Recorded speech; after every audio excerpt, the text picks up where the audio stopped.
Hello friends, the ভিলবয় Rahul YouTube চ্যানেলে তোমাদের স্বাগত জানাই।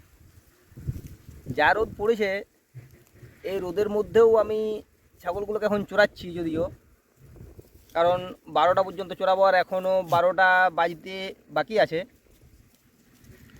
সকালে নিয়ে এসেছি ওই 8টা নাগাদ, তো বলি 12টা পর্যন্ত চড়ুক ছাগলগুলো। কিন্তু যা রোদ পড়েছে, ছাগলগুলো সবাই ছাওয়াতে চলে এসেছে। এই যে একজন শুয়ে আছে, এটা ছাওয়াতে রয়েছে। ওই যে ওইটাও বসে আছে, ওইখানে ছাওয়াতে রয়েছে। তো আমিও ছাওয়াতে বসে আছি, কারণ এই জায়গাটা একটু বেশি ছাওয়া, ঠান্ডাটাও বেশি আছে এই জায়গাটাতে। তো ওই জন্য বলি বসে আছি এখন। ছাগলগুলো যে কয়েকটা চড়ছে চড়ুক, বড়োগুলো এখনও চড়াতে মজে আছে, তাই আমি চুপচাপ এই জায়গাতে এখনও বসে রয়েছি। আর একটু পরেই বলি 12টা বাজলেই চলে যাব, কারণ এখনও পর্যন্ত 12টা বাজতে যেহেতু বাকি আছে, একটু থাকি। তারপরে সেই বিকেলবেলায় 4:30টার সময় খুলব। এই গ্রীষ্মকালের দিনে বাইরে থাকা সেই রকম গরম, মানে যে ভাবটা উঠছে, এক প্রকার বিরাট লু বইছে। গাছগুলোর দিকে দেখলেই বুঝতে পারবে যে গাছগুলো কেমন দুলছে, সব দেখলেই বুঝতে পারবে। তো এখন থাকতে হচ্ছে এই কারণে, কারণ বড় ছাগলগুলো এখন যেতে চাইছে নাই, ওই জন্যই এখন আমি এইখানে বসে আছি। তো মানে মুখটা পুরো পুড়ে যাচ্ছে একবারে, এমনভাবে রোদটা দিয়েছে। কিছু করার নাই, কারণ যা রোদটা পড়ে আছে, আর ঘর এখন থেকে গেলেও সেই পুরো এতক্ষণ ধরে। আবার ছাগলগুলো কি, এখন যদি আমি ঘর নিয়ে চলে যাই, তাহলে ওই ঠিক 2:30-3টা বাজবে, আর ওরা চেঁচাতে শুরু করবে। আর তখন তো আরও আনা যায় না, এত রোদটা সেই সময়টাই। তো ওই জন্যই বলি যে না, এখন আমি আছি, এখন একটুকু ছাগলগুলোকে চড়াই, একটু পরে আবার দরকার হয়ে চলে যাব, অসুবিধার কিছু হবে নাই। ওই জন্যই বলি না, চড়াই। ছাগলগুলো আমার পেছনে দেখতেই পাচ্ছ, সব ছাগলগুলো চড়ছে। ছাগলগুলো এই যে এইগুলো সব ছাওয়াতে চলে এসেছে।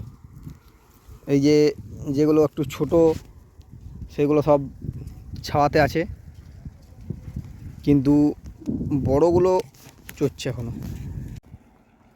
বড়গুলো এখানে রোদেই চড়ছে। এই যে এই জায়গাটাতে আছে সবগুলোই, আর ছোটোগুলো ছাওয়ার মধ্যে ওরা ছাওয়া খুঁজছে।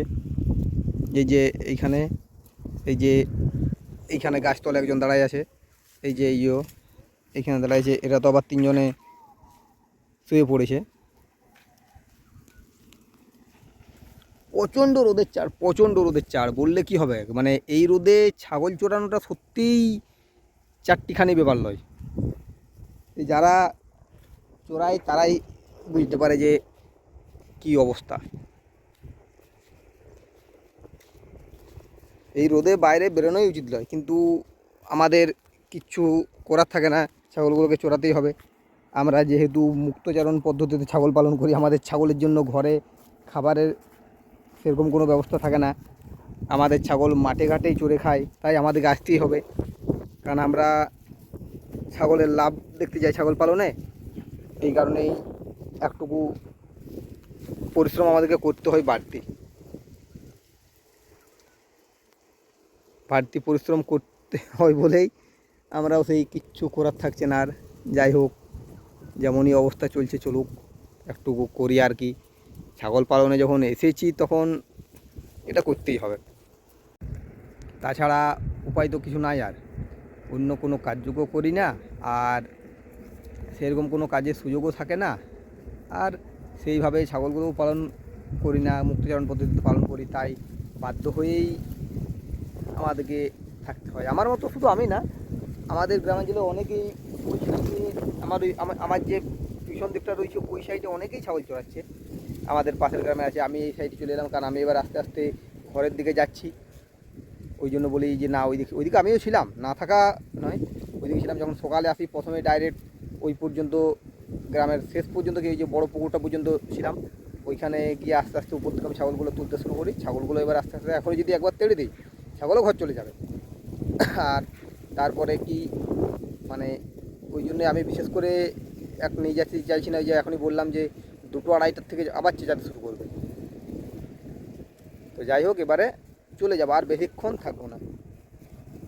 আর যা রোদ দিয়েছে, এই রোদে ছাগল চড়ানো মানে কী যে বলবো। ছাগল চড়ানো কেন, বাইরে বেরোনোই যায় না এই রোদে বাইরে বেরোনোই যাচ্ছে না, সেখানে আমি ছাগল চড়াচ্ছি। তো বললাম তো কিছু করার থাকছে না আর। যাই হোক, এখন চড়াচ্ছি, আমি চড়াই। এবার আর আস্তে আস্তে ঘর থেকেও যাই। তোমরা সবাই বাড়িতে ভালোভাবে থাকবে, ফালতু বেশি রোদে কিন্তু বাইরে বেরিও না, দরকার ছাড়া কেউ একদম বাইরে বেরোবে না। দরকার না পড়লে কিন্তু বাইরে বেরোনোটা মানে সেই ফালতু জীবনের রিস্ক হয়ে যেতে পারে। আমরা যারা বাইরে, আমাদের উপায় থাকে না, আমাদেরকে বাইরে বেরোতে হয়।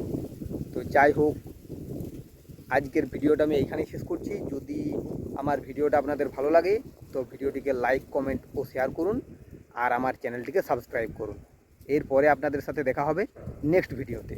আজকের মতো এই পর্যন্তই, ধন্যবাদ।